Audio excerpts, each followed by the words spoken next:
Can't see anything.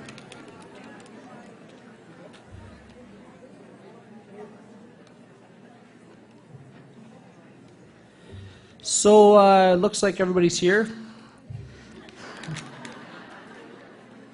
Welcome to an evening with Dr. Temple Grandin. Some of you guys have had the opportunity to meet her, selfie with her, take pictures with her already. If you haven't, I'm sure she'll make some time for you at the end of this to do so. So for the out-of-towners, I know there's plenty of you. Welcome to Sault Ste. Marie. Glad you can make it safely, and hope you make it home safely. Just to give you an idea of sort of the scope, we have, if you draw a 9-hour circle around Sault Ste. Marie, that's the draw for Dr. Grandin. So again, thanks for traveling to the Soo, and safe travels home. Obviously, the Algoma Autism Foundation is humbled by the support of this community and surrounding communities and businesses, so I think that goes without saying, but can't be said enough. Some personal thank yous, obviously, to the volunteers of the Algoma Autism Foundation. Again, great job, tireless efforts. A lot goes into planning things like this, so obviously thank you very much. RAIN, we partnered with RAIN and to bring Dr. Grandin here. This afternoon she did an amazing speech on humane cattle handling, and it was a well-attended event.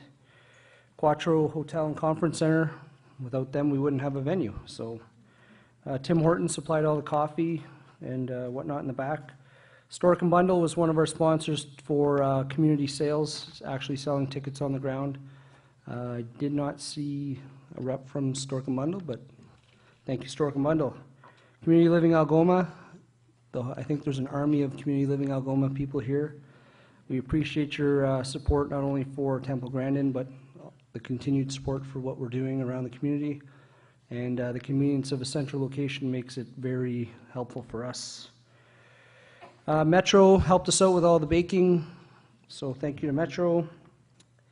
OMAFRA is the Ontario Ministry of Agricultural part of this, so thank you to them.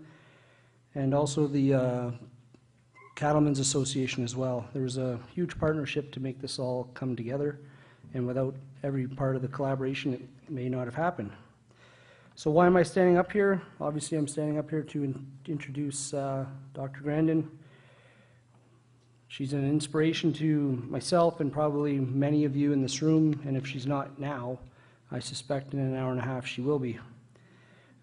She's a leader in autism awareness and acceptance. She's proof that difference doesn't mean less. Some things to think about. She's obviously an autism advocate, professor at Colorado State University in animal sciences. She's the author of many, many award-winning books. Many were available. Clearly, they're still available, and we have a fresh marker if you need it. She's never been to Northern Ontario. We chatted today on the way into town, and the farthest she's ever been in Ontario is around Barrie. So she definitely appreciates the beauty of Northern Ontario, and I think appreciated how much green space we have, and suggested that we get some farms rolling. So she's the subject of an award-winning movie, as you know, documenting her life, named Temple Grandin. It was played by Claire Danes. Over lunch we chatted about that, and I'll have you know that a lot of the information in that movie is true to fact, and if you want to talk to her about that, I'm sure she can speak to it. Time Magazine's top 100 people in the heroes category. Give me a sec.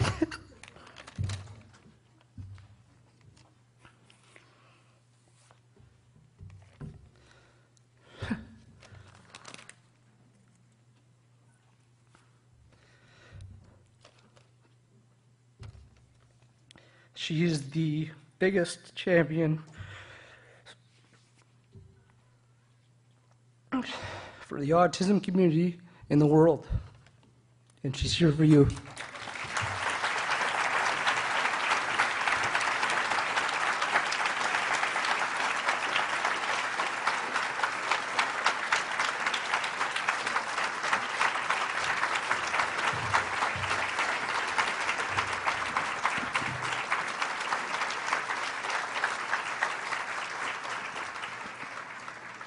If I can figure out how to turn this one on, I think maybe I'll use this one. Can you hear me okay?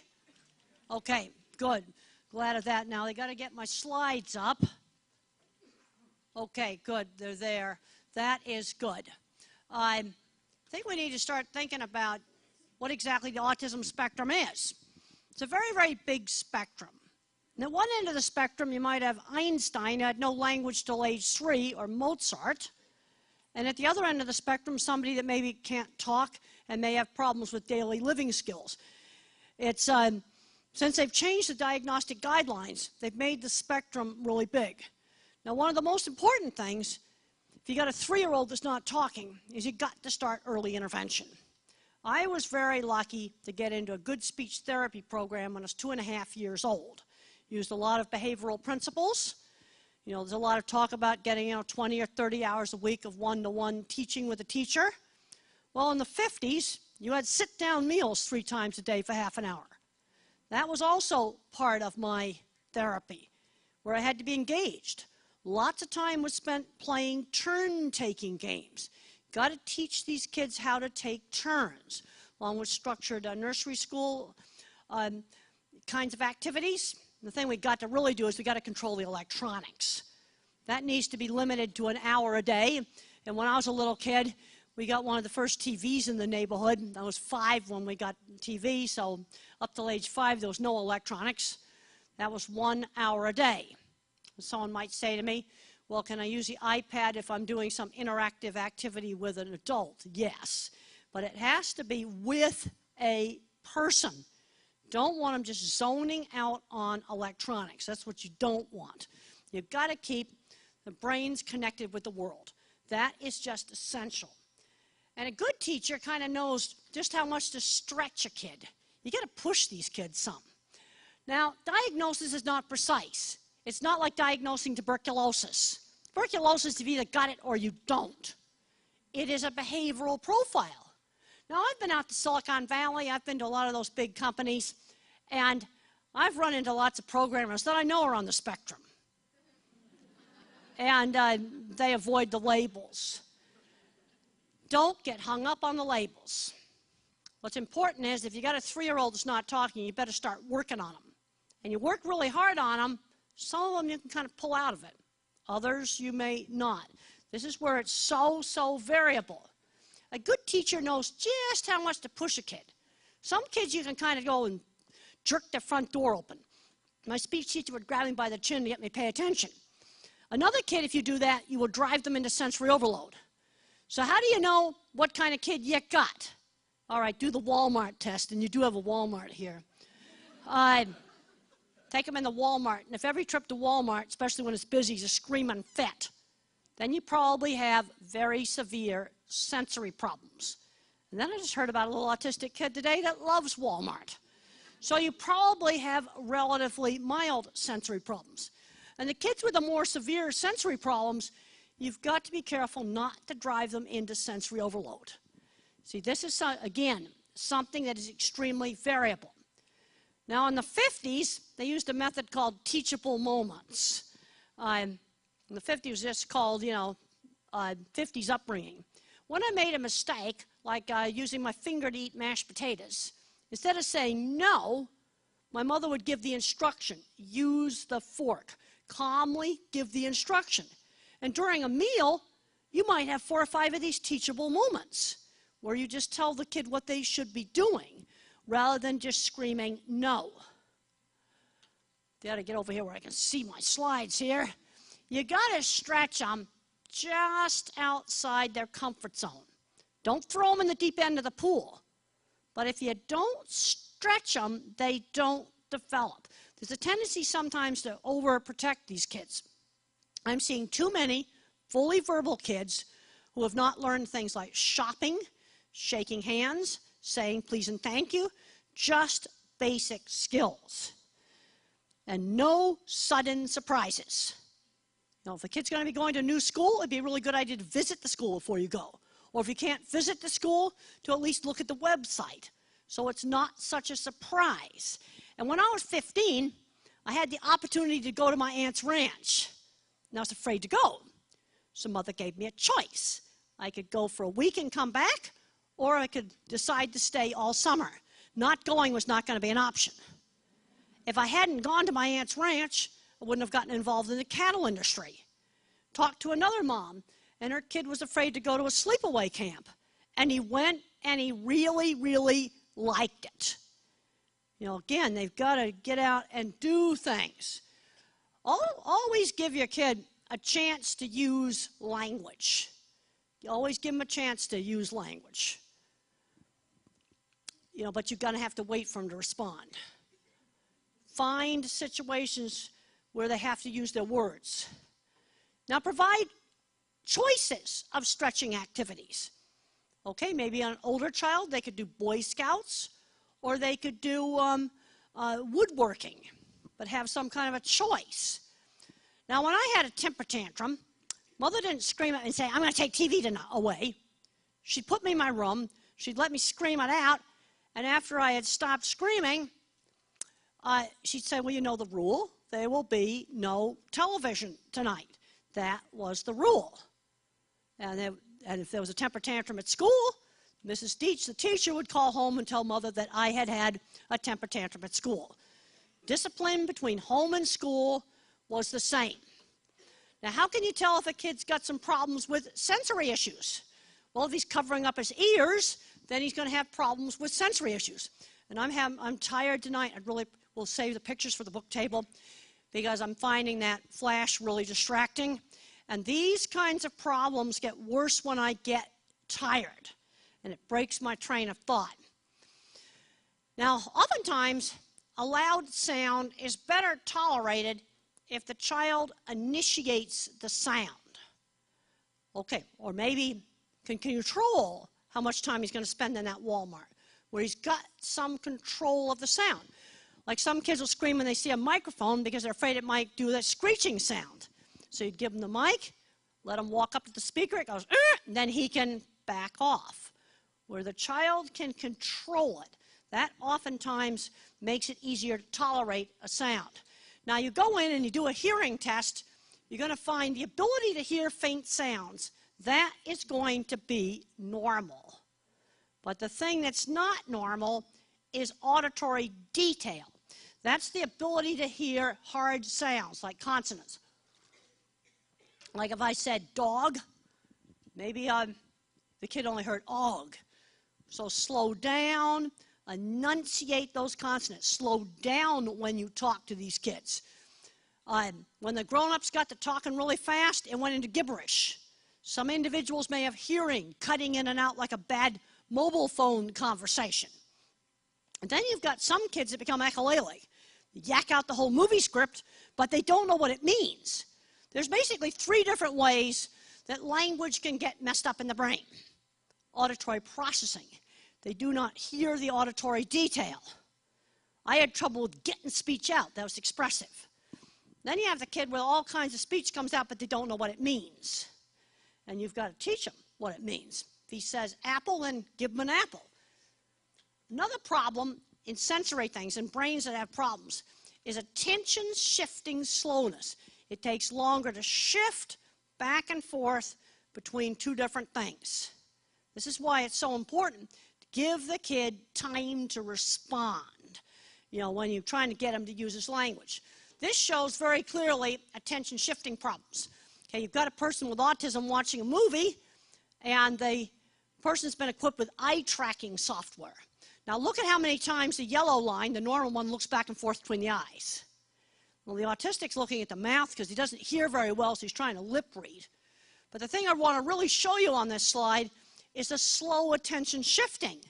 The red line hasn't shifted at all. It's like a computer that's slow.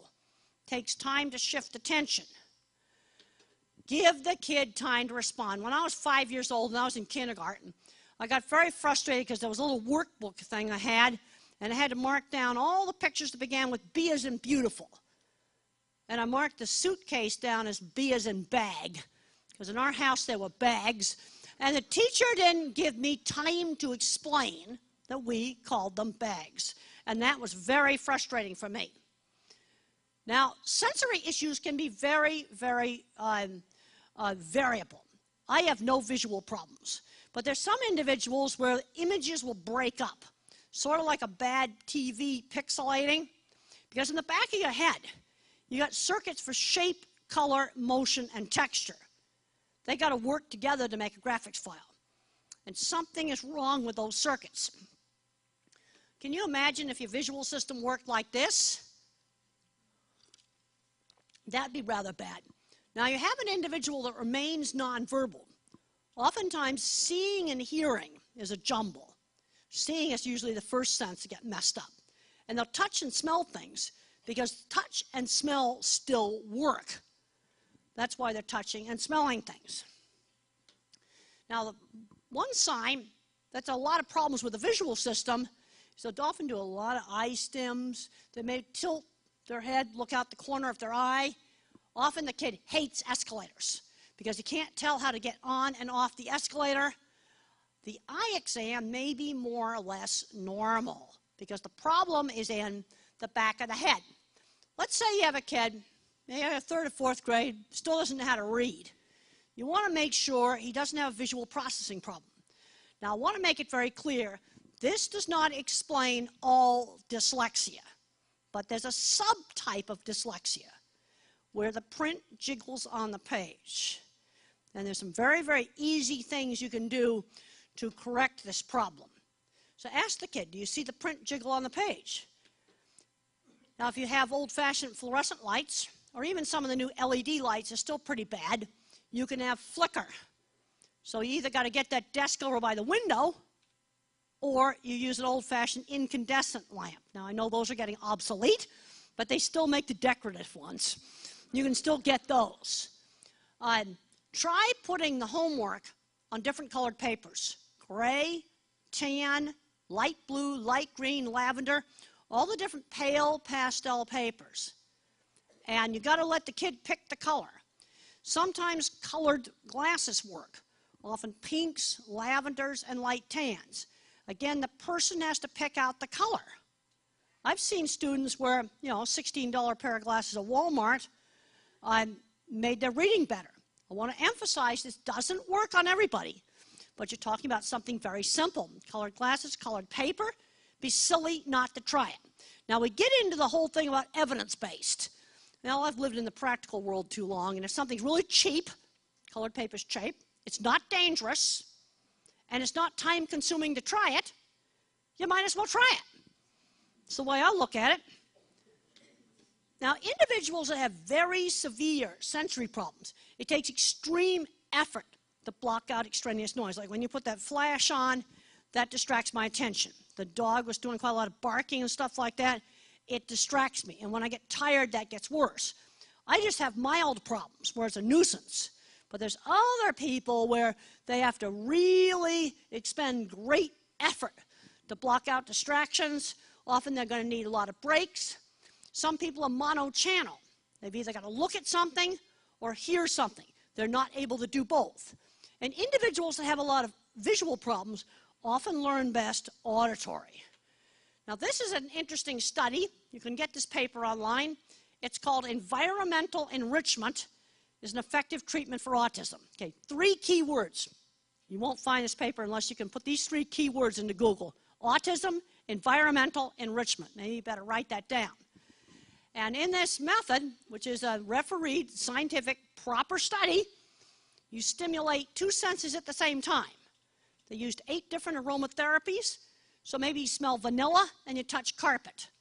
And then maybe you listen to classical music and you touch warm and cold. Always stimulate 2 senses at the same time. It's an adjunct to things like behavior therapy and speech therapy. One of the senses is usually smell or touch. A lot of emphasis on smell and touch paired with other things. Another basic principle is always changing the pair of stimuli. Novelty. 2 senses at the same time, always novelty. And it uses simple things that, around the house. So warm and cold spoons, putting coins in the piggy bank, classical music CD, or now it would be classical music streaming or whatever. But things that we just have around the house. Now, if you have an older adult or an older child that doesn't get speech, these are some books you need to pick up online. How Can I Talk If My Lips Don't Move? Now, Tito Mukapadahay is a nonverbal adult who can type independently, completely independently. I showed him a picture of an astronaut on a horse. I wanted something really weird to show him, so there was no way it could be rehearsed. And I asked him, tell me about this picture. And he types really fast, Apollo 11 on a horse. And then he jumps up and all flaps around. How can I talk if my lips don't move? Carly's voice, she lives in Ontario. And the reason I jump, this little Japanese boy explains how he jumps in order to tell where his body boundary is. My favorite of the three is How Can I Talk If My Lips Don't Move? Because if you're working with nonverbal, kids that stay nonverbal, this is going to give you a lot of insight into a sensory jumbled up world. Scientists have learned a lot about the brain. Where you tend to have the abnormality is in the circuits between different brain departments. See, the outer part of the brain, that's your gray matter, what you think with. And then you have bundles of fibers that form inter-office communication. And that's where a lot of the abnormalities are. And they vary, very, very greatly. Now, you need to look at a lot of personality traits, and a lot of traits are like a music mixing board. Okay, maybe one switch is for anxiety, another switch for visual thinking, another one for math ability, another for being social or less social. These are continuous traits. If you look at the genetics of autism, there's no single autism gene. That's a bunch of rubbish. There's hundreds and hundreds and hundreds of little code variations. Both sides of the family contribute them. And when you have two computer geeks put together, your chance of getting a severely autistic kid definitely increases. Because you concentrate the genetics. See, when you hear a word, you see a word, you speak a word, or you think about a word, different parts of the brain light up. And then you've got to have inter-office communications. Now there's my head. Now that is the connectome. This is all the white matter fibers, the inter-office communication. And you can look down on the bottom of that and you can see single little threads there. Those are nerve tails, single axons that go all the way across the brain and form fibers. This new imaging developed by Walter Snyder at the University of Pittsburgh can dissect out the fiber bundles. You know, eventually this will be used to diagnose speech problems really accurately. So far, the technology is being used for head injuries, but it's not have been picked up yet to look at some of these other issues, and I think it should be. And I think some of this has to do with doctors are really bad about being in silos. I was reading an article, I get Science and Nature, and there was a big article in one of those magazines about communication between different disciplines, and doctors are the worst for not reading outside of their specialty. Okay, there's the connectome without the, well, the head's a lot prettier. Now that is a fiber bundle for speak what you see. That's a normal one. Now I'll show you mine. And it's got a lot of extra bushes. Maybe that explains why you put a keyword in, I get pictures. Sort of like Google for images. Now if you were to go out and scan a whole bunch of people, at which point does an extra branch become abnormal? There's no black and white dividing line. There's no black and white dividing line between normal and abnormal. When does a little bit geeky become mild Asperger's? Well, there's what you're born with, but also what you grow up in. That's why we got to do early intervention. We've got to get these kids out doing things. Because the more they learn, and the less autistic they're going to be.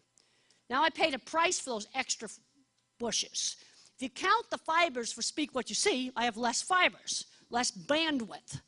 So that probably explains why I had trouble getting my speech out. And there is the circuit for speak what I hear, and I've just got a little tiny one. I can't emphasize enough, build on the kids' strengths. By the time I was 4, I was talking, I got really fluent by age 5, and around age 8, ability in art showed up. Now, this is not some of my art, but this is some art from an 8-year-old. And my ability in art was always encouraged. But I was encouraged to do lots of different kinds of art, because otherwise I would have just done endless horse heads. Take that thing the kid's interested in and broaden it. If he likes trains, let's read about trains. Let's do mathematics with trains. Broaden out that fixation. Expand on it, but make an associative link back to the fixation. Now, this is a picture a young man, actually from Canada, gave me that show how he has movies in his head. I am an extreme visual thinker. I have movies in my head. That is how I think. The HBO movie showed very clearly how I think. And the movie is available on your streaming service here. Now, half the cattle in Canada and the U.S. are handled in facilities that I designed. And when I designed things, being a visual thinker really helped me because I could test run equipment in my head. I used to think everybody could test run equipment in their head. It's been an interesting journey for me to learn that most other people aren't as visual. And there's an aerial view of the replica that they built for the movie. Made really happy seeing my drawings, my projects replicated. And the way I used to sell jobs is I would show off portfolios of my work. People thought I was weird, but when they saw my drawings, they'd go, "You did that?" Well, this is the beginning of 2 of my jobs back in the 70s. And I had some bosses that were mean to me. I also had some people that were good to me, that taught me some social skills. Now, on the Swift job in 1974, I criticized some welding that wasn't the best welding, and I said it looked like a pigeon doo-dooed on it. And Harley, the plant engineer, pulled me into his office down in the boiler room and explained very clearly that that's really rude, and that I would have to apologize to Whitey the welder. I should have come to him first because he was Whitey's boss. But he explained to me exactly what I should do. Another thing I found, working in the construction industry, supervising projects for 20 years, affects how I think. Construction's all about getting jobs done. So I've seen several kids tonight come up to me, and they're fully verbal, 18 years old, and they haven't had a job. I had my first job when I was 13. When I was 15, I was cleaning horse stalls and running a horse barn. You know, we got to just start thinking out how to get jobs going in middle school, sort of paper route substitutes. Around here, there's lots of snow that needs to get shoveled. And there is one of my drawings. Yeah, people thought it was weird, but when I showed my drawings off. So if the kid's good at art, get the art on the phone and start doing some freelance work. I did some freelance sign painting when I was in high school. We've got to get working on the job stuff because they got to get out and do a job for other people outside the home. It's really important that it be outside the home. And just set it up in the neighborhood. Now, you got to remember, I come out of the construction industry, so you might do a little cash economy because we've got to teach this kid how to work. I'm finding this is one of the biggest problems. There's another one of my drawings. Now, when I realized my thinking was different, I was at an autism convention, and we got to talking about thinking. And I said to a speech therapist, think about a church steeple. And I was absolutely shocked that she got this vague, generalized thing. I only see specific ones. I don't have generalized one in my mind. They come up like Google for images. Childhood ones, ones in Fort Collins, famous ones. They flash up sequentially as pictures. See, my concept of what a steeple is based on all the steeples I've seen in the past. And then I can sort them into New England type, cathedral type, put them into different categories. So the more steeples I get out and see, I can then make them into different categories. Now, another brain scan showed that had big visual thinking circuit, probably in the top 25%. Real big visual thinking circuit. Now, this shows where I've got a deficit. What's blue on this scan is full of water. And you can see I have an asymmetry that pretty well wrecked the algebra department. Left parietal area. So how did I manage to get through college? I got through college because in '67, finite math was the educational fad. And with tutoring, I was able to do the finite math, probability, matrices, and statistics. But at least down in the States, they've got this whole algebra thing. Like I just heard the other day, kids got to take algebra to go to business school. I mean, really now? Yeah, what you need for business is you have to be able to read the Globe and the Mail, or if you're in the U.S., the USA Today, and do 6th grade math. That you need to have for business. That's it. This is one of my most important slides. I'm a photorealistic visual thinker, really poor at algebra. And one of the mistakes made in my education is I was not allowed to go on to geometry. That was a mistake. A lot of these kids who can't do algebra just go right on to geometry. Now, I did an interesting thing online last week. I was trying to look up interesting math lessons online. Well, instead of using regular verbal Google, I went on Google for images. And I typed in geometry. And I got fabulous websites, all kinds of visual things for teaching geometry. Then I was still on Google Images. I typed in trigonometry. And I got a bunch of visual things. And even when I typed in calculus, maybe about 25% of the stuff that I found was represented visually. But when I typed in algebra, nothing. Nothing came up that was visual at all. But to find really cool math stuff, search online on Google for images for stuff in math. You won't find anything algebra, but you'll find really cool stuff in geometry and trig. Another kind of thinker is the mathematician, the pattern thinker, thinking patterns. These kids often have trouble with reading. These are the kids that maybe when they're in 3rd or 4th grade, they're real super good at math. And maybe you need to advance them forward in math. I'll go over to a gifted meeting, and I'm finding gifted kids, yeah, they're the same little autistic kids. Then I go to a seminar at a gifted meeting, and they talk about gifted kids' social problems. I go, wait a minute, this sounds like an autism meeting. But there's some real problems with staying in the silos. I've made a point of going across between the silos. And then I go to the book table at a gifted meeting, then to an autism meeting, there's almost no overlap. People are staying in the silos. They're getting too hung up on the labels. They'll say, well, my kid has blah, blah, blah, blah, blah, blah, chromosome deletion, blah, blah, blah, blah, blah, DNA, blah, blah, blah, blah, blah. You know what? I really don't care. Okay. What I want to know is age, and then how much speech have I got? What can he do? Can he dress himself? Can he read? Does he show that he's good at something? I don't really care what his diagnosis is. I'm more interested in what he's good at. Where does he have a problem? Then you have the guy that's the verbal facts man. This is the guy that knows everything about history, loves history, knows all the baseball scores or hockey scores, things like that, and maybe just sort of average in math. Now, there's 2 ways you can do some of the algebra things, more visually or more verbally. Teachers get too hung up on just teaching it one certain way. What's important is the outcome. Maybe you take the motorway to go somewhere, or you take the side streets. Both go to the same place. We got to start getting into a lot more outcomes. I'm very concerned that in the U.S., a lot of schools have taken out a lot of the trade school stuff. I saw the vocational school here when we came in. You take a lot of these kids that are kind of different. Vocational stuff's where they ought to be, skilled trade stuff. In the U.S., we have a huge shortage of auto mechanics right now. Also, in Canada, with a new code of practice for raising pigs, they're going to have to get rid of the gestation stalls and go to group housing. And they need a good person to teach the young pigs how to use their electronic key to eat in the electronic feeder. And that requires somebody that's very patient.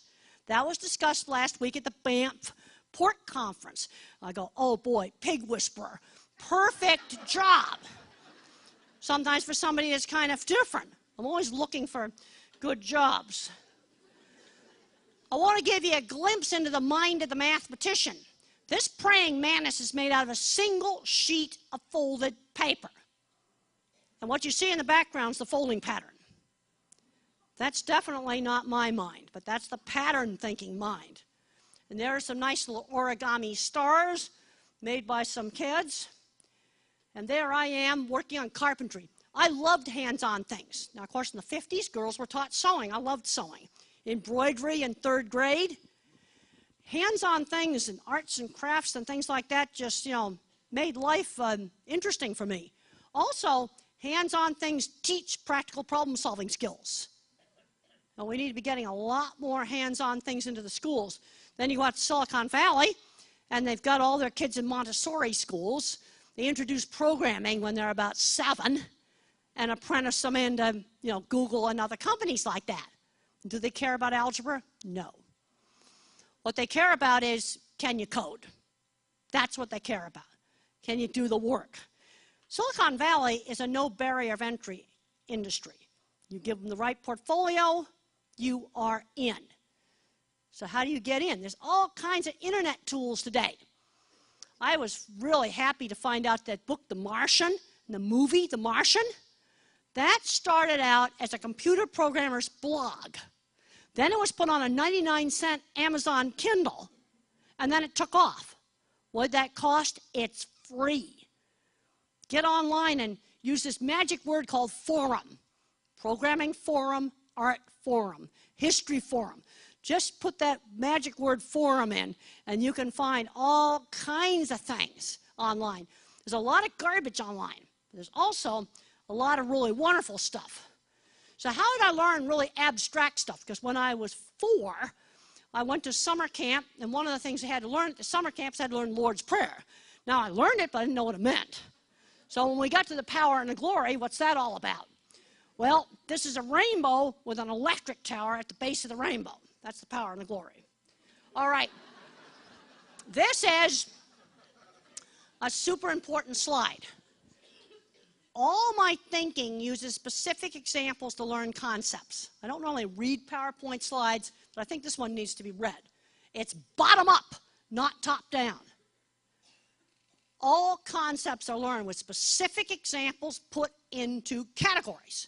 So my concept of what a dog is gets better after seeing lots of different kinds of dogs. Okay, then what do I do about wolves or hyenas? Okay, so then you have the canids, and then you have the wild dogs, and you have the domestic dogs. Then you can take the domestic dogs and you can have them put them in the toy category, the sporting category. You can then start putting them in categories. But you want to teach a child what's rude behavior. That has to be taught by a specific example. So the kid spits, okay, that's rude behavior.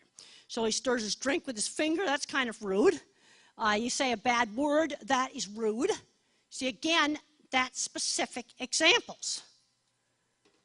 This little boy, again from Canada, gave me a picture showing how he's sorting cats and dogs into boxes. Sorting specific pictures into categories in his brain. Play games with categories with different objects. An object may be in more than one category. It can be red and it can be rectangular. Okay, the hats, are they used for work or play? It depends who's wearing the hat. Where are they wearing it? Play games with categories. The autistic brain picks out the little letters quicker than the big letters. The autistic brain tends to go into details. Okay, while I'm on the subject of the autistic brain, we still have copies of my book, The Autistic Brain, left.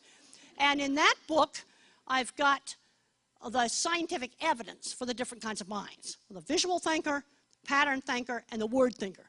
I also have lots of stuff in there on employment for the different kinds of thinkers. Because we've got to get these kids employed. When I was in high school, kids used to call me tape recorder. And I couldn't figure out why they called me tape recorder. Because maybe young people, they don't know what a tape recorder is. So now it's okay, solid state recording device or whatever. Why they call me that? Because I always use the same phrases over and over again. But we get these kids out doing lots of different things. Then they get more web pages in their brain. Sort of imagine it. You've got to fill up the internet that's inside their head. You've got to fill it up full of data. And you're not going to fill it up full of data unless you get them out doing a lot of different things. How do you teach number concepts? Kids have got to learn that numbers can apply to pencils, to people, to water bottles, to paper clips, to buildings, to mountains. Adding and subtraction, you can teach that with cooking. Cooking is really good for teaching proportionality. Fractions, you cut the pizza in half, you cut it into quarters. Now, there's some math teachers that say, well, that's terrible, you should just use the number line. Okay, I have no problem with the number line, but let's start with the pizza. Teach the concept of half of something. Then you can put the number line down in there, so okay, now that's half the number line. But I think a lot of kids aren't going to understand that until you get to do the half the pizza. Teaching position words. You walk down the stairs. The plane went down and landed. I put a cup down. I lie down on the bed. You got to give 4 or 5 different examples for the word down. Otherwise, the kid might think it only applies to stairs. And you're going to need to do this with all the position words. In, on, under, over, all those different position words. You know, to teach communication, they're going to need names of things, and they're going to need position words, the names of people. Now, I was more interested in looking at things than looking at pictures of people. But we need to have people in the world interested in things. Tesla, who invented the power plant, would be labeled autistic today. Cavendish, who developed the principles of electricity, was probably on the autism spectrum. Okay, where did I get good social interaction? I got it through shared special interest activities. That's why it's so important to get kids into things like the school play, art, theater, band, computer programming. I had friends in horseback riding, electronics, model rockets. That's where a lot of these kids get their friends, through the shared interests. 4-H, FFA. Then there's things called maker community groups, hacker spaces. You know, where kids get to go and make all kinds of cool stuff with 3D printers. Shared interest. It could be outdoor activities, fishing, it could be winter sports, it could be a lot of different things. You just have to get creative and find out what's in the neighborhood. But I've had some parents say, we don't have a program for that. Why don't you create one? Okay, how do we get middle school kids interested in that engines are fun to fix? Maybe you get a retired mechanic to start a small engine repair. What's the price of old lawnmowers? They're free. Let's just get creative. Now, I find in troubleshooting, a lot of people have a difficult time categorizing where you've got a problem. Okay, let's say I have a nonverbal kid. All of a sudden, you got a big, fat behavior problem. Well, the first thing you got to do is make sure he doesn't have a hidden, painful medical problem. I talked to a grandmother last night. Nonverbal kid's like 4 or 5 years old. Been good, now he's behaving horribly. And he'd had some stomach problems, and then he'd been teething. Well, it took me, 5 or 6 questions to finally figure out that he just had lost a tooth yesterday. That's still going to be sore. That's going to count for the behavior problem. Or maybe he's throwing a fit because he sees a mic and he's afraid it might make a noise. The other thing is, can't process lots of rapid information. I can remember the frustration of not being able to talk. That was absolutely, totally frustrating. Or I'd throw a big fit to get attention, or I'd throw one to get out of doing something. Too often times I got people saying to me, what do I do about autistic behavior? Well, I don't know. I got to know how old the kid is, what were they doing, what was the level of functioning. There's a lot of questions I've got to ask. There's a tendency when you think in words to overgeneralize. And when I go and do a dog behavior talk or a horse behavior talk, I see the same tendency to overgeneralize. I want to get you to not do that. Now, here are some accommodations we may need. Some kids, the fire alarm is so horrible, you need to just take them out. There are some kids where tolerating Walmart's impossible. I have problems with scratchy clothes. A lot of the companies now have cheapened up the cottons, and they all itch. I have bought like 3 different pairs of pants, and when I give them away, I can't stand them. And they're getting them cheaper and cheaper and cheaper. Then I found one brand that didn't itch, and they only had, one my size. Problems with fluorescent lighting. Now, these are 2 things that are often a problem. With many individuals with autism and other problems, multitasking's hard. Remember, the processing speed of the brain is slowed down. The other thing is, I cannot remember long strings of verbal information. Don't do long strings of verbal information. If there's a task that has a sequence of things to do, give them a pilot's checklist with bullet points. Just tell them it's a pilot's checklist. Something as simple as, okay, tear down the ice cream machine at McDonald's, clean it, and put it back together again. Even now, I would need a pilot's checklist. Tear down, cleaning steps, reassembly steps. Now, after I had done it for a few weeks, I wouldn't need it. But in the beginning, I would need that because I do not remember sequence. Working memory is absolutely terrible. I have to rely on long-term memory. Okay, here are bad accommodations. I'm seeing kind of too much kind of handicap mentality. So you got a shy boy that's afraid to do his lecture in class and he does it on Skype. No way. The first talk I gave in graduate school, I panicked and walked out. And the other big thing I was not allowed to do was to stay in my room all day. I'm seeing too many recluses in the room. Getting addicted to video games. Got to get that under control. I've seen 18-year-old honors students that have never grocery shopped. That is absolutely ridiculous. And then too oftentimes the parents speak for the kid. They get kind of too much into the autism. I get asked all the time, why don't you just give up the cattle industry and just do autism? Well, I think it's important that I still have a real job that has nothing at all to do with autism. I'm seeing a lot of kids on the high end of the spectrum that want to do autism activism. Well, I didn't do any autism activism until I was 35 years old, and I'd already been in the cattle industry for 10 years. Now, it's fine to do autism activism, but I think you need to have some life with other things other than autism. I'm seeing a lot of kids, 18, 19 years old, that haven't had a job yet. Let's just grease those skids and get them into a job. And they need to have a boss that doesn't hint when they don't get along with coworkers, that just pulls them into the office and just explains what they're doing wrong.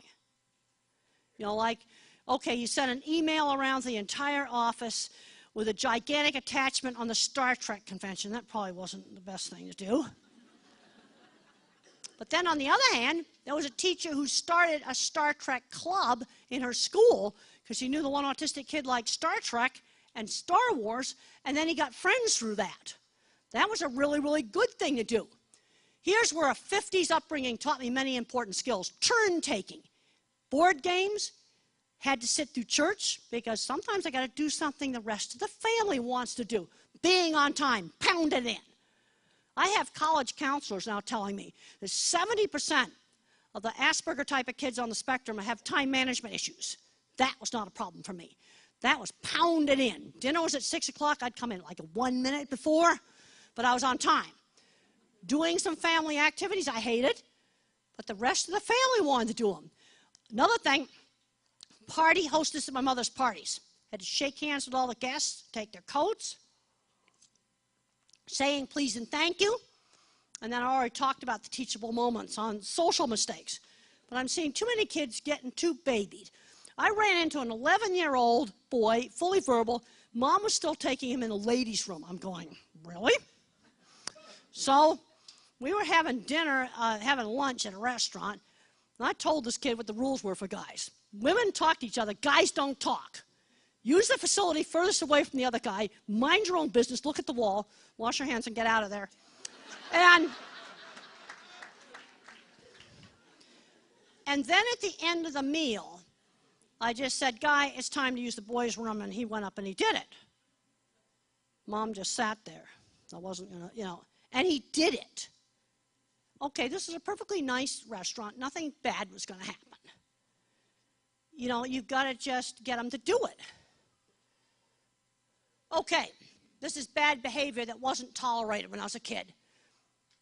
Manipulating the teacher, and fighting mother against the teacher, there's no way that happened. The rules were the same in both places. Bad table manners, that was corrected. We had sit-down Miss Manners meals, and I think that's part of therapy. When we add up that 20 or 30 hours a week, we had 3 30-minute meals. That's an hour and a half. That is part of the therapy because you're also teaching turn-taking and conversation at the same time. Laughing at an overweight lady, swearing. I can remember when I learned some of the bad words from next-door neighbors, and I was asking him what it meant. And he said, well, I don't know what it means, but if you say it in front of the grown-ups, you're in a pile of trouble. Now, these are social tasks we need to teach little kids. Shaking hands. You've got to just demonstrate how to do it. It's sort of like teaching somebody in a foreign country. I went to China, and I learned if I point like this in China, that's rude. You point like this. But I was shocked at the behavior at the airport. I couldn't believe all the pushing and shoving on a plane. I had a guy climb over the top of me when I was in an aisle seat. That wouldn't happen here. But, I guess pushing and shoving at the airport's an okay thing to do. I didn't push and shove, but I made sure I got right up to the front of the line because I wanted to find a place to put my bag, but I did not climb over anybody. Not going to do that. But I'm seeing too many kids that don't know how to order food in restaurants. These were things that I learned very, very young. Shopping. By the time I was 7, I was getting 50 cents a week for allowance, and I knew exactly what I could buy with that. And if I wanted that 69-cent airplane, I had to save for 2 weeks. That's teaching the value of money. Also, little kids need to be doing household chores. Then in middle school, we got to find paper route substitutes. If you belong to a community group, maybe it's setting up chairs. I want something that's a volunteer job outside the home that they got to do. That, kids aren't doing enough just free play and just, figuring things out. Boy, in my school, we used to grub around in this mucky pond and catch pollywogs and all this kind of stuff, bring it back up to the classroom. And then in the wintertime, we skated on the pond. But when it was warm weather, we just grubbed around in it. Don't try to de-geek the geek. I've done a lot of talks. I've been to JPL, Fermilab, NASA. It's lots of fun to spot the Asperger. So one Asperger gets to do these fun jobs, and the other one's playing video games in the basement. You know what? They're the same geek. This is what makes me crazy. Because being a visual thinker, I don't see the label, I see the guy. I go, wait a minute, I've seen guys like that's older version of that guy, one of these tech companies. It's okay to be eccentric, but you can't be an absolute slob. It's okay to cry.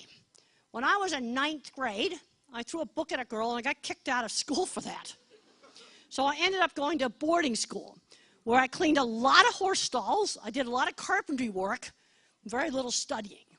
But I think Mr. Patey, the headmaster, realized I was learning how to work. And I'm realizing now how important that is. So I got in a fight in the cafeteria at school, and they took horseback riding away for a week. I still had to clean the stalls, but I couldn't ride them. And that's when I switched from anger to crying. Well, when the space shuttle was shut down, all the NASA space scientists were crying on 60 Minutes. You can look it up on 60 Minutes. It was really sad. It's okay for geeks to cry. Because if you throw briefcases at a tech company, you're fired. They don't tolerate that. Crying is tolerated. Throwing things is not. And I've had moms say to me, my teenage boy cries. I go, good. He's going to stay out of trouble with the law. That's really important. Because what is success? You see, in construction, it's all about finishing a job. I got a fully verbal kid of normal intelligence. I want him to stay out of trouble with the law, get a job and support himself, live independently, get a job he's going to like, maybe have a family. That's successful. If he ends up playing video games in the basement, that's not being very successful. Okay, being a categorizer, I've taken all the rules of the world and I put them in 3 categories. I still use this rule system. If you want a civilized society, you can't be burning down buildings and killing people. Then you have the courtesy rules. They help people get along. Then I have a special category. It's called illegal but not bad. And when you work in construction, you would never get a job done if you didn't do some illegals but not bads. It's just that simple. So then we got to figure out how to get out of this stupid algebra requirement or some other dumb bureaucratic thing. We just got to figure out how to do it. Then you got the sins of the system. Boy, you don't touch those dogs. They're different in each culture. And they get you in a lot of trouble. In Canada and the US, we can criticize the government. There's some other countries, if you criticize the government, you're in so much trouble it's not funny. That's an example of a sin of the system. You don't mess with the sins of the system. They get you in piles of trouble. Okay, we got a hidden painful medical problem in someone who's nonverbal. Here's a list of the most common ones. Acid reflux, heartburn, constipation, urinary tract infections, yeast infections, ear infections, toothaches, or maybe it's a little kid and the tooth has come out. Yeah, you've got a nonverbal kid that's been good, now all of a sudden his behavior is atrocious. And they have a hidden painful medical problem. You've got to rule that out. When I got into puberty, I started having horrendous panic attacks when the hormones hit. And using the squeezing machine helped relieve some of the anxiety. Another thing that relieved the anxiety was lots of exercise. I still do 100 sit-ups every night, and they help my anxiety. Now, brain scans have shown that my fear center is 3 times larger than normal. Now, I want to emphasize that's not true for everybody. See, again, this is the variability. But us visual thinkers, we tend to be much more fearful.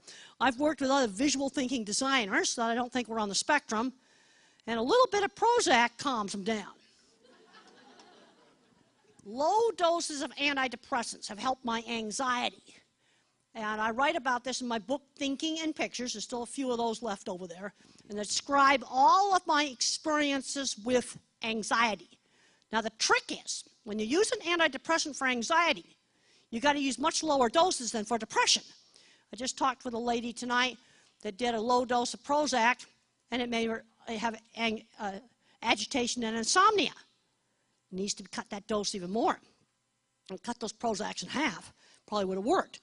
The doses for depression are often too high for treating anxiety. I don't really care what the label says. You just cut the dose. And too many times I have talked to people where they say, oh, we gave a little dose of Zoloft or something like that, and then we doubled it and all heck broke loose. It was just horrible. That's because you overdosed them on it. It doesn't work. But just the right amount. And I take an old-fashioned tricyclet, and I took it when I got in my early 30s. I've been on it ever since. I don't dare stop taking it. There's another bad thing, is when you get someone really stable, okay, let's say you have some bipolar or you got some depression, you're just taking just one drug and you're nice and stable, don't mess with it. But on the other hand, there's way too many drugs given out to little kids like candy. Way, way, way too much stuff. At least in my country there is. There's a rear view of the squeeze machine. There's a therapist working with pressure. Some of these little kids, when you're doing some of your behavior therapy, some kids react really well to deep pressure. Others don't. It's something worth trying. There's other kids that react to swinging. Slow swinging is calming. Then you got some kids where they're sort of hypo. You got to like jazz them up. So a lot of erratic kind of jerky kind of motion can turn them on. But try some of these things. These aren't difficult things to try. Another thing to try, some kids can learn to sing before they can learn to talk. Sometimes they can learn to sing the words. There's a kid with a weighted vest. It helps some kids, other kids it doesn't work. Another thing that a lot of people like are the compression garments that athletes wear. Like Under Armour, things like that. Put that on under their clothes. Another kid's going to hate it. Those are things you can try. Now, the problem we got with evidence-based, because I go online, look up weighted vest stuff, find a paper in the medical literature says the weighted vest doesn't work. But the problem is if you go across all of the autism, it only works on a subgroup of pressure responders. But you're talking about something really cheap and easy. Doesn't work, you just don't use it. I think it's important to get these little kids so they want to be touched. When I was a little baby, I'd pull away because I got overwhelmed by touching. No, you need to work on desensitizing the kid. Deep pressure's calming. Tickle touches are alarming. So you use deep pressure. Okay, jobs. Okay, teenagers need to have jobs. And volunteer jobs do count, but they need to be on a schedule. I had a great science teacher. The right teacher can really help turn a kid around. And even for the so-called normal kids, how did they get into careers? Oftentimes, it's a certain teacher that gets them interested in something. Visit interesting places. Bring in trade journals. Okay, we have a lot of oil industry. Well, there's all kinds of cool stuff you can work on. The other thing I learned was to sell my skill rather than myself. Sell my portfolio. So you're good at programming, you show off a portfolio of programming, or your photography, or your drawings. And when I was in high school, I fixed up the old shed that housed our ski tow. It looks a lot nice. It looks so much nicer now. But I had to do it with something other people would like, and that would not be horses and flying saucers. There I am when I was getting my master's degree. I painted that sign for the carnival. How did I get that job? I showed my portfolio to an old sign painter. I don't know how I got that done on that little tiny ladder, but I did. And I wouldn't be caught dead doing that now. It was a really stupid exhibit. But the thing is, I was learning work skills. I can't emphasize how important that is. There I am next to my truck. Okay, jobs for middle school kids, walking dogs. How about doing virus scans on computers at local businesses, selling artwork? How about working on a neighborhood website or a church website? You know, there's a lot of different things. Things in the neighborhoods, offer up your kids services. You know, and a lot of these kids are big for their age. Well, you know, we just get him the job. I don't really care if he's 16 or not, as long as it's not something dangerous. I just think about my own neighborhood. There's a little insurance office where I get my car insurance. You know, a 12-year-old could go down there and help with some of the work in the office. Is he going to get hurt on the copier machine and the computer? That's all that's in there. You know, maybe the stapler might, you know, do something to him. You know, they just have got to learn some work skills. Get into things like Lego Mindstorm clubs. This is a great activity where kids can get friends. There's one of my drawings, and there's one of my facilities made in Google SketchUp. Google SketchUp is free. Go online and type in SketchUp. It's free software for 3D drawing, and you do need to have a pretty decent computer to use it. There's all kinds of stuff at the community colleges and the technical schools. You've got one right here. And what do we do about the algebra requirement for something like that? You know what you do? You show up for the class and you don't even let them know you're not registered. Yeah, that's illegal but good. Because if you get in and you get good and you're good enough, the teacher will figure out a way to cut the red tape. And I was up at the University of Guelph at the farm meeting. They had a cattle meeting up there and a crop meeting. Went to some really interesting stuff on sustainable crops. It was real interesting. They had a session in there on how to cut red tape that was just making it really hard for farmers. Unfortunately, the guy who was doing that talk was sick, so I didn't get to go to that guy. But I tried to. Okay, free stuff online. Khan Academy. It's free. Udacity, I think they're charging now. Coursera, all kinds of free college classes online. MOOCs, massive open source online classes. There's all kinds of free stuff. It's right there in your computer. Free programming, computer programming forums, all kinds of good stuff. Remember that magic word forum? When I was in high school, a science teacher showed me the optical illusion room in a movie, and I got interested in it. And in the HBO movie, they showed the actual film I saw in high school. So I got all infatuated with optical illusion rooms. And he made me figure out how to make it myself. And there's the movie crew. There was lots of mild autism there. And how'd they get those jobs? They had a friend that needed some scenery painted. You know, you got to work those informal back doors. You got so many things with social media and stuff like that now. People just aren't using it.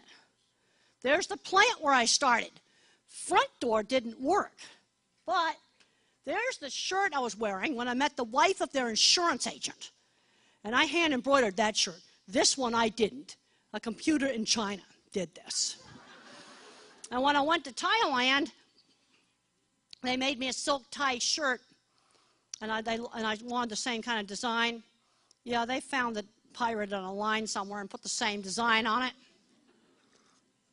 It was done by a computer. I was wearing my portfolio and didn't realize it. People respect ability. Jobs for visual thinkers like me, industrial design. When you design a product like an iPad, Steve Jobs was an artist to figure out the simple way to do the interface. Engineers had to make it work. That's where you need to have the different kinds of minds. Then you have people to put together all the hardware, like all the sound systems and stuff here tonight, graphic arts, drafting, auto mechanics, AV technicians, photographers. There's lots of different kinds of jobs.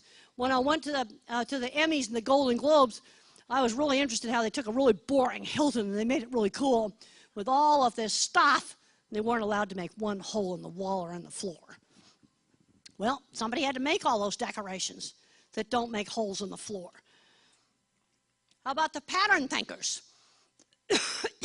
These are the mathematicians, the computer programmers. In the Autistic Brain book, got a lot of stuff there on jobs and preparing for jobs. Chemistry, mathematics, computer programmers. How about our word thinkers? One of the jobs they'll be really good at is specialized retail. Because let's say they're selling shoes, or they're selling sporting goods, or they're selling jewelry. They're going to know everything about it. Customers are going to appreciate that. But the boss is going to have to coach them on how to interact with customers, because you've got to learn like interacting in a play. Journalism. I've been interviewed by journalists that I know are on the spectrum. How about stage actor? And how about people with poor verbal skills? We've got to find stuff that they're good at. Got to just get creative in the neighborhood.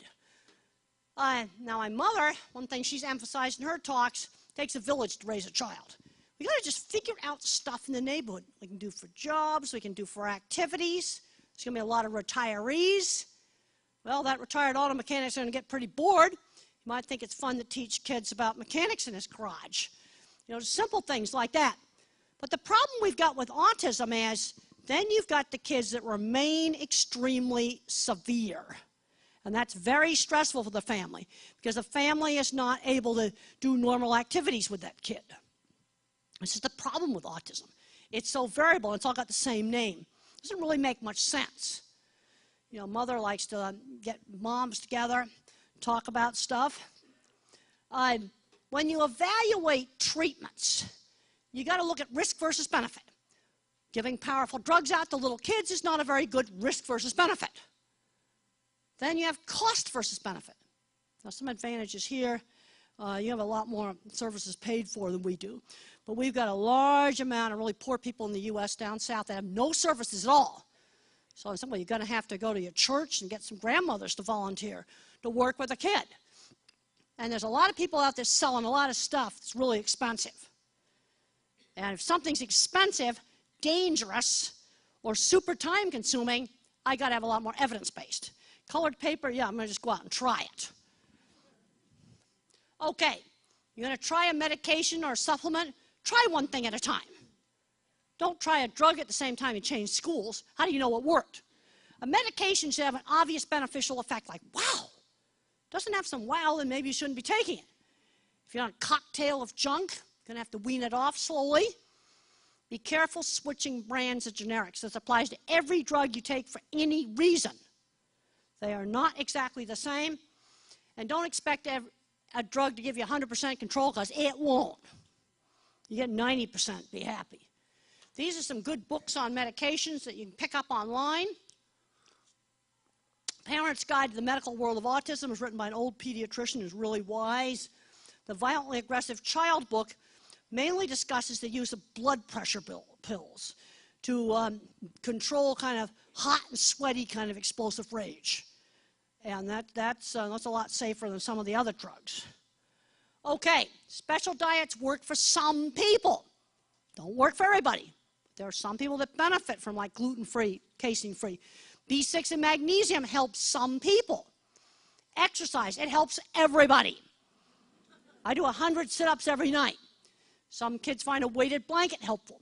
The omega-3 supplements are getting good science that shows that they are good for the brain. We have an omega-3 deficient diet. Tried to eat some salmon every week. I was really good. I had yummy salmon with pesto sauce, and then I had chocolate cheesecake for dessert. And I managed to avoid that tonight. I saw some cheesecake in the restaurant at lunch. We avoided it. And tons of sugar in the diet. Let's cut it out. Okay, antidepressants. Where antidepressants really work is for anxiety. For anxiety in low doses. And Prozac and Zoloft, or fluoxetine and sertraline, those work really well. Probably good first picks. I have a lot of information on medications in Thinking in Pictures. Also in my Way I See It book. We've got copies over there. I'll be signing them. We've got to sell them all.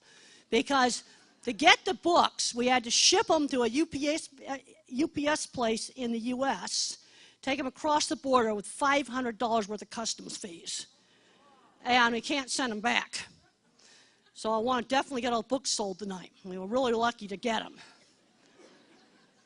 Okay, these are the heavy guns. And way too much of this stuff's given out like candy. But sometimes a very low dose of a drug like risperidol can help on aggression.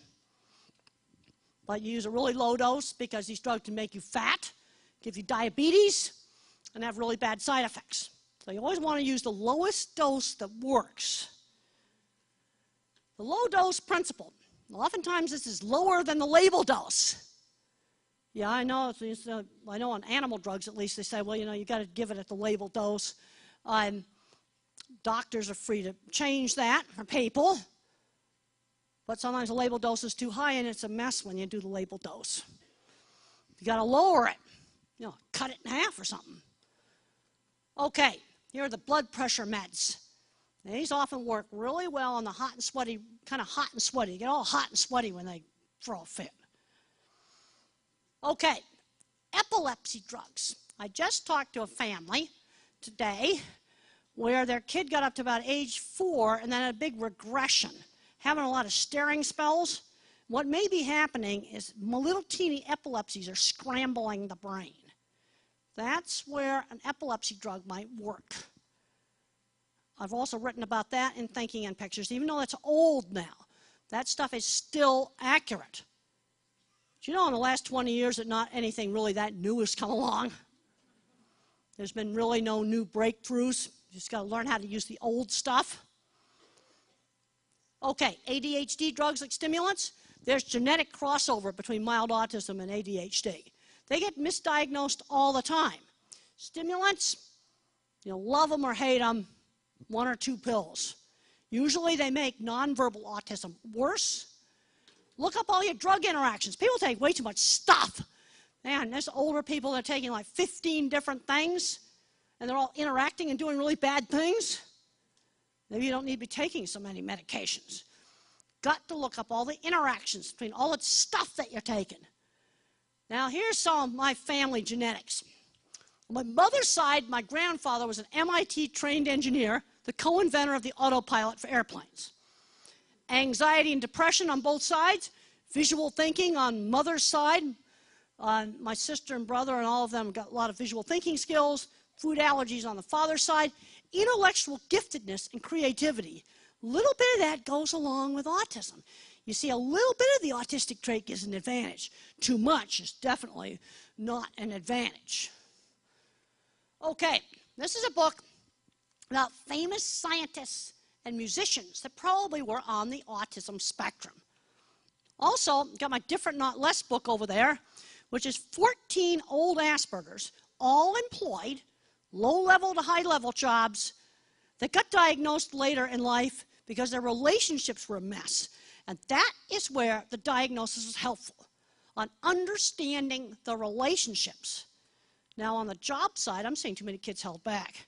I've worked with too many people in construction that I know are on the spectrum, like weird welding guys, metal fabrication guys. And they were really, really good tradespeople, and they were really smart. They're building a big Cargill plant. That wasn't easy stuff. It was complicated stuff. And you wouldn't even be able to make a big Cargill plant without a little bit of on the spectrum. Okay, what I want to do right now is open it up for questions. Okay, well, let's just get some questions. Okay, over there, and I'll repeat the question. I'll be able to hear you.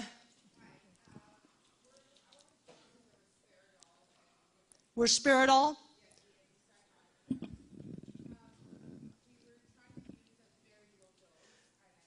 Okay, when you tried a drug, the first thing you got to go, did it do anything?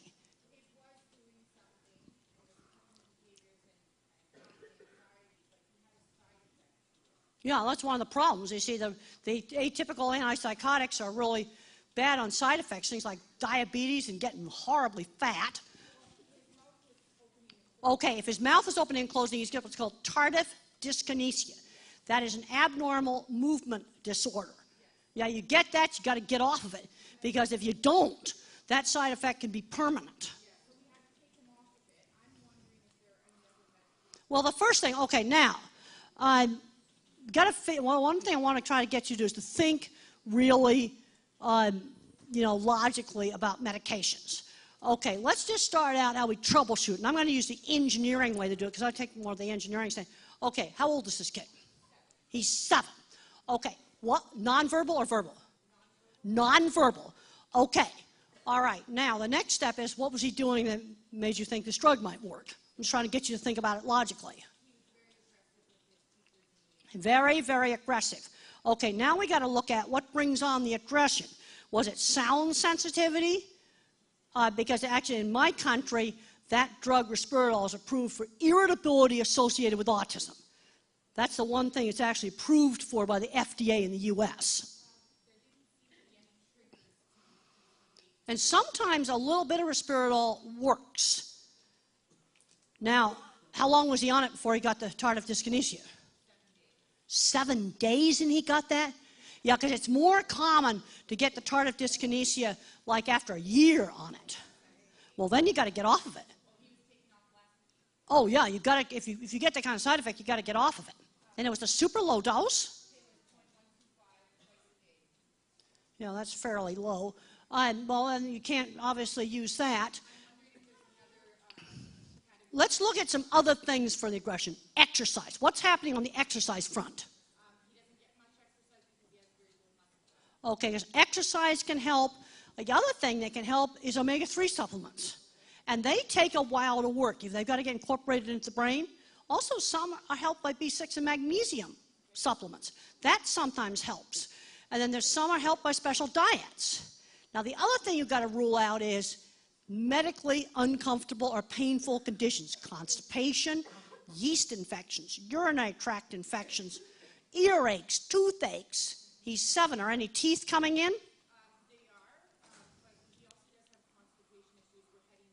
Well, you're going to have to get that fixed.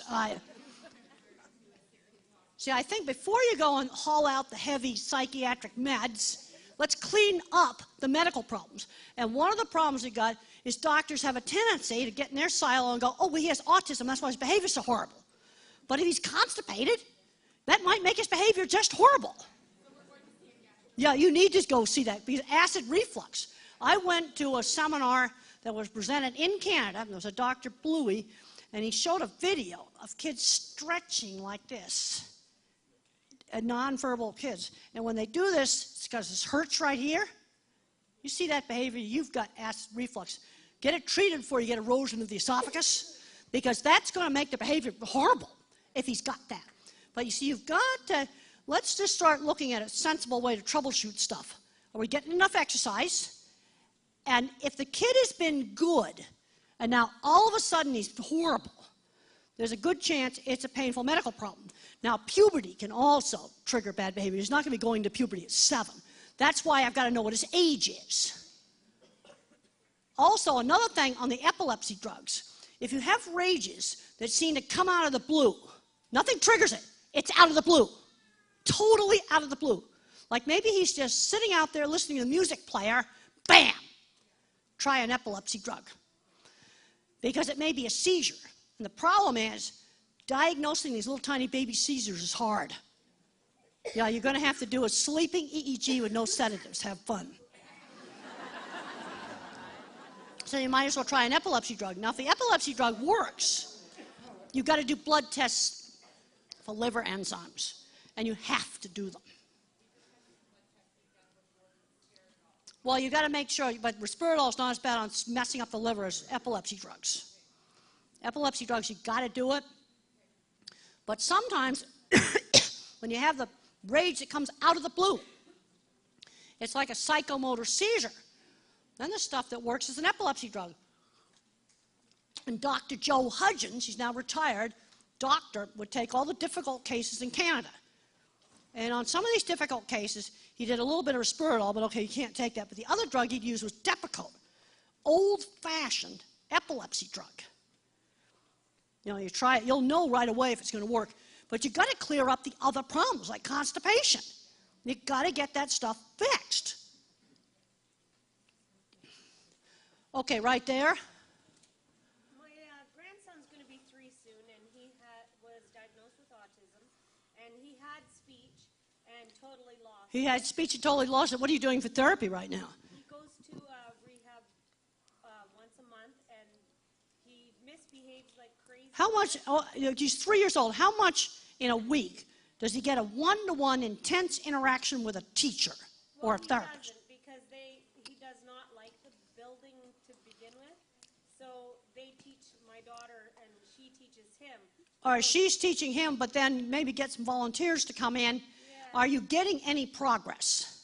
Well, he lost his speech. Now he'll talk and say things like repetitive things that he sees on TV or songs. But he's starting to get some speech back. Yes, but he won't talk to a person. Like, he'll just repeat what he's heard, or he'll walk Well, and down it's the- common lots of time for autistic kids to repeat what's heard, but 3 years old is a time that you need to be working with them really intensely with a lot of one-on-ones. If you try to do it all yourself, you're going to go crazy.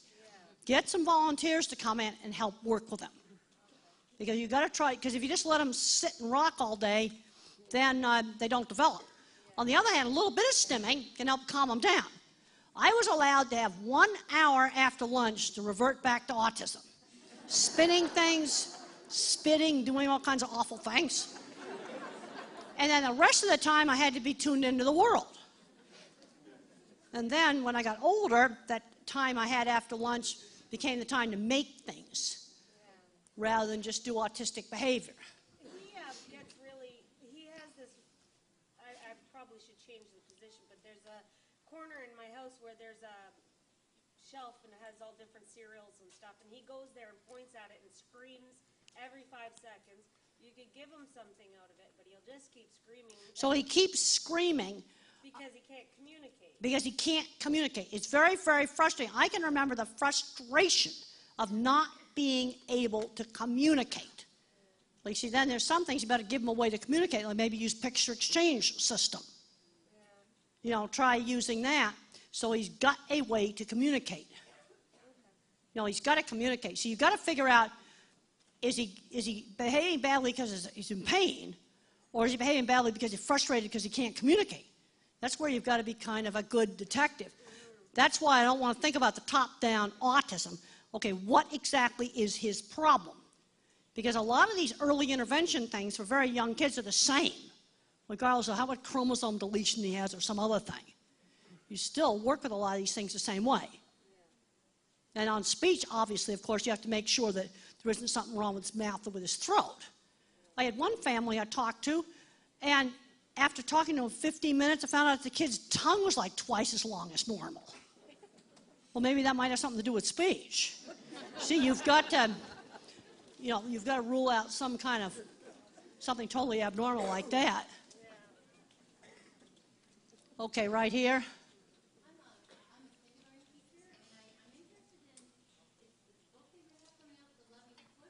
Yeah, Loving Push is, and they weren't able to get any of those. That's more for older kids dealing with the video games. Now, if you're a kindergarten teacher, we do have copies of The Way I See It.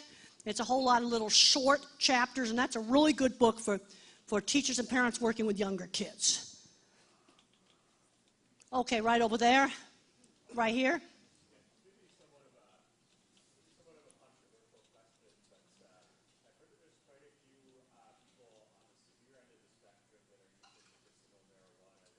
Okay, marijuana. Well, in my state, it's legal. So there is a marijuana oil that doesn't have the stuff that makes you get high, that seems to be an effective drug for certain types of seizures. So maybe some of these kids were an epilepsy drug, maybe this oil might work. It's legal in Colorado. We can use this stuff. Pot does have some calming effects. And it is legal in my state. I don't touch it, because I'm scared to death it might get on an airplane and I'd be in so much trouble it wouldn't be funny. So I look at the pot, the gas station that's been turned into the pot station. I look at these things. Now, if I have the choice between somebody getting knocked up on alcohol or on pot, alcoholics can get mean, potheads don't. And people ask me, what is it? What's going on in Colorado? To me, it's been a non-issue. The car accidents have not gone up.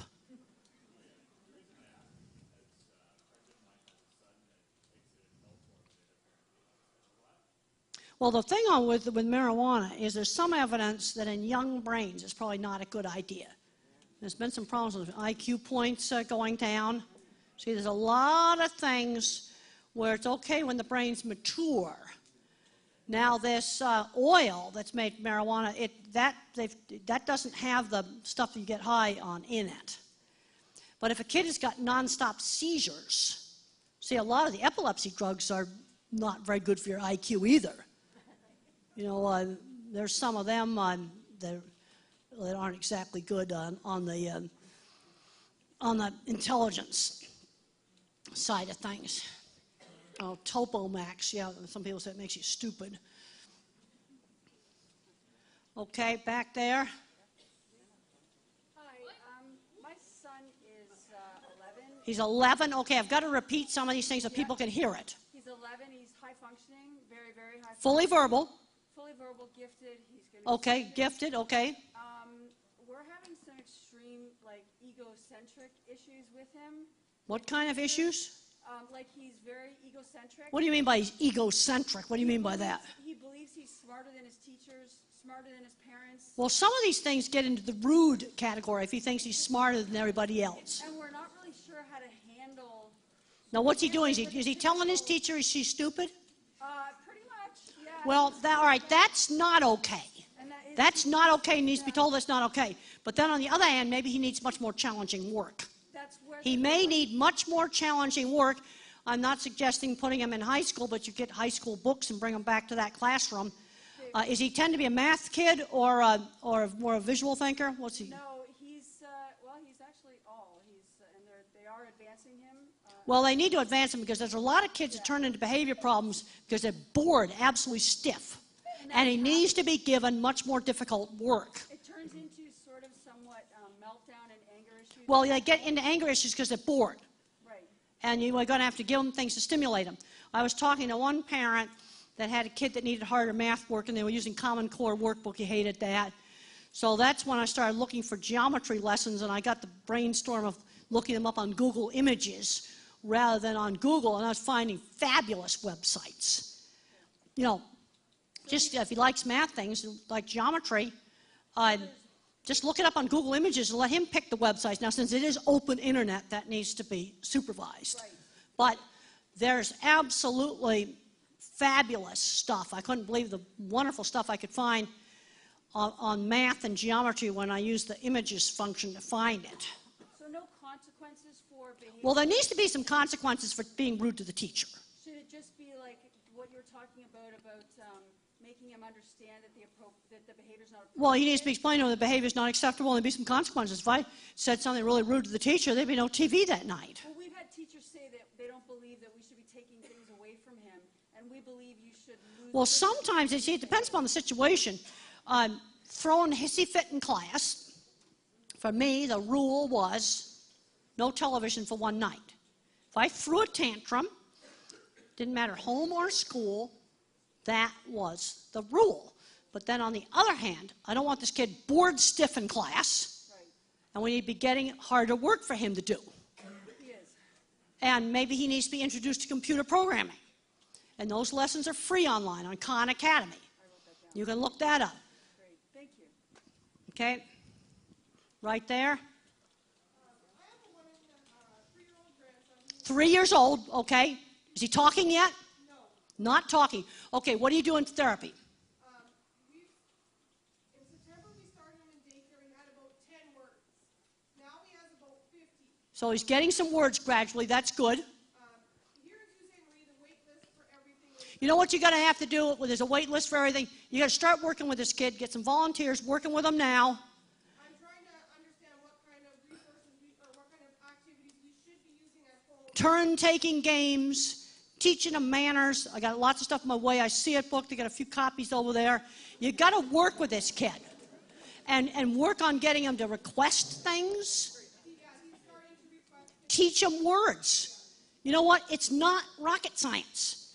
But what the research is very clear on is you got to start working with this kid now. And the thing that I found is some teachers have the knack. Okay, the pig farms I found. Out of 8 employees, only 1 person had the patience to be the pig whisperer. Well, it's kind of that same way with teachers. You got to find the people that have the knack, because you got to start working with them. Lots of turn-taking games. just teaching them words, singing the ABCs, teaching them reading words. Well, just keep teaching them more stuff. Read to them out of books. It's not rocket science, I'll tell you that right now. You're taking a what kind of course? Okay, well, I don't know what the Hannon course is, but if that's helpful, do it. But you can't wait. You can't let this kid vegetate all day on electronics. Absolutely not. Don't get so hung up on it. Just work with the kid. Teach them words. Play turn-taking games with them. Sing songs with them. Always give him an opportunity to use his words. Requesting food. Start out learning food, clothing items, things he might want. And you just keep building up that language. There's a lot of people want to make you think it's rocket science. It's not. Get some volunteers to come in and don't tell them they're doing therapy. Tell them they're playing with them. That's what you do. There's a lot of grandmothers that work with them. Just do stuff with them. Little games with them. Little nursery games with them. Stuff like that. You see, the thing is, if you try to do all the time with them, you're going to go crazy. You're going to need some help. There's a lot of people in this room right here that can probably help you. Why don't you hang around the book table? They'll probably come up to you. Okay? Because we got to get this book sold. Okay, right there. My daughter was a late diagnosis. She was just diagnosed. Or she was diagnosed at what age? 11. 11. Fully verbal? Yes. Okay, doing well in school? Not really. Like she's bored. She's bored. She does well enough to get by, and she's passing with like C's and D's. But my question is, she's not very good at socializing. She's not socializing. The way a lot of these kids are going to get socialization is through shared interests, like art, music, or something, something like that. What cooking class? I've tried getting her involved in she likes basketball. I've tried. All right, well, get her involved in basketball then. But when she gets there, she won't participate. And you ask her what she wants to do or what she likes, and she'll say, "I don't know." Well, what happened? Why won't she participate in the basketball? I don't know. We put her in it. She was in it for a year, and every time they tried to talk to her or try to explain to her how to play the game or whatever, she would just shut down. Or is she getting sensory overload? It's pretty noisy in a gym. It might be too noisy for her. Maybe find some quieter activity. But I don't know what she likes. You ask her what she Well, likes. you see, when I was her age, it was obvious I liked art. And I liked making stuff. What would she do if she was by herself? Watch TV or something? Or? She plays on her iPad, or she'll... What's she doing on the iPad? She's actually going on Prodigy, which is an educational site, and it's a math program. It's a math program. Why don't we introduce programming? Okay. See if she can do programming. All right, I'll tell you the hot languages. Make you hot. And the companies are...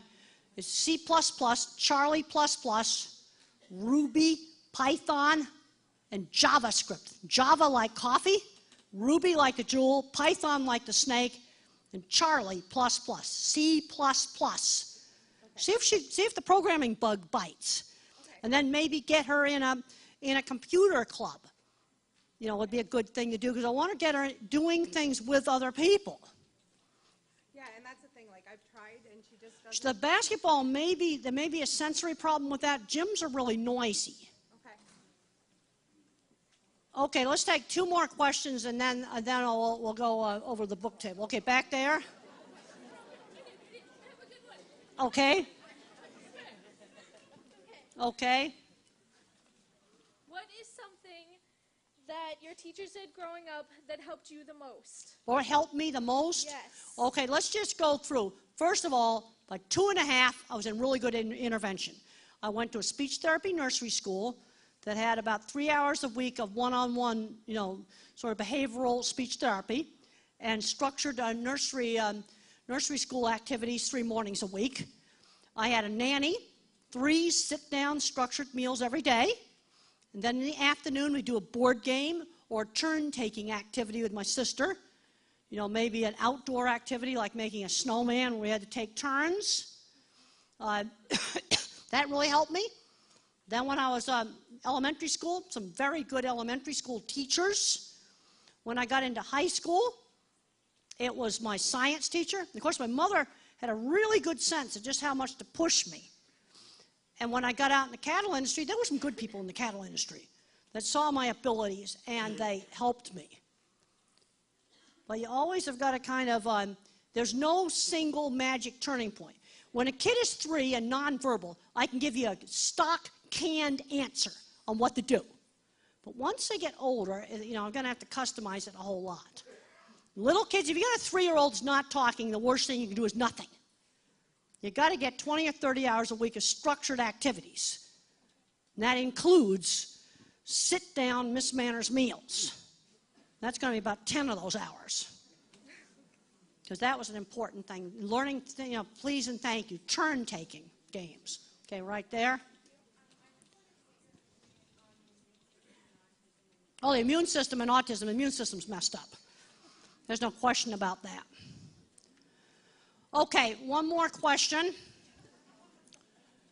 Okay, right there.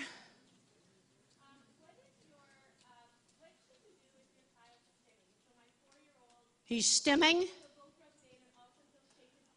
Okay, now for kids stimming, I was allowed to have an hour after lunch where I did some stimming. Now, if he's shaking his head, you've got to make sure there's nothing wrong with his ears.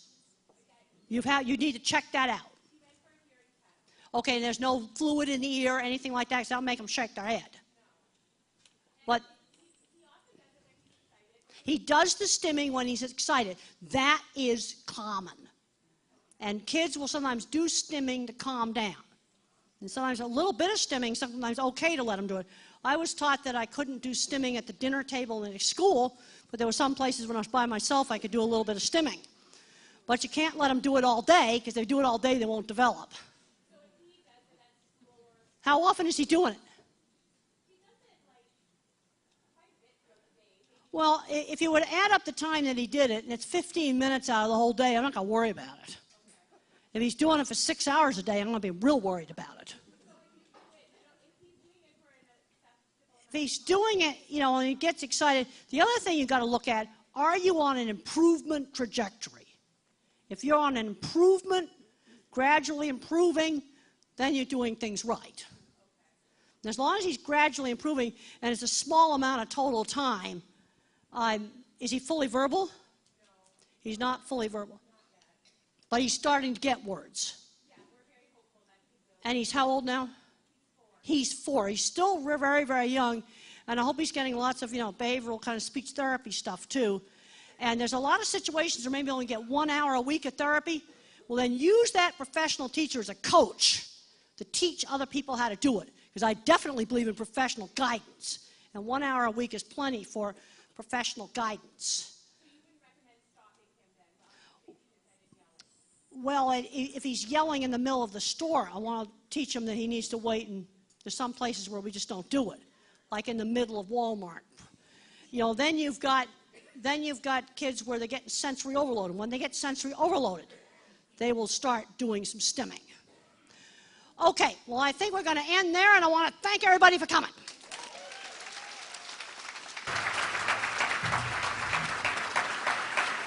You want to draw some numbers for us? Okay. We have, there's 2 prizes, so. Okay, I drew a number here. I drew 572994. That is 572994. Okay, we'll draw another one. And it is 572996.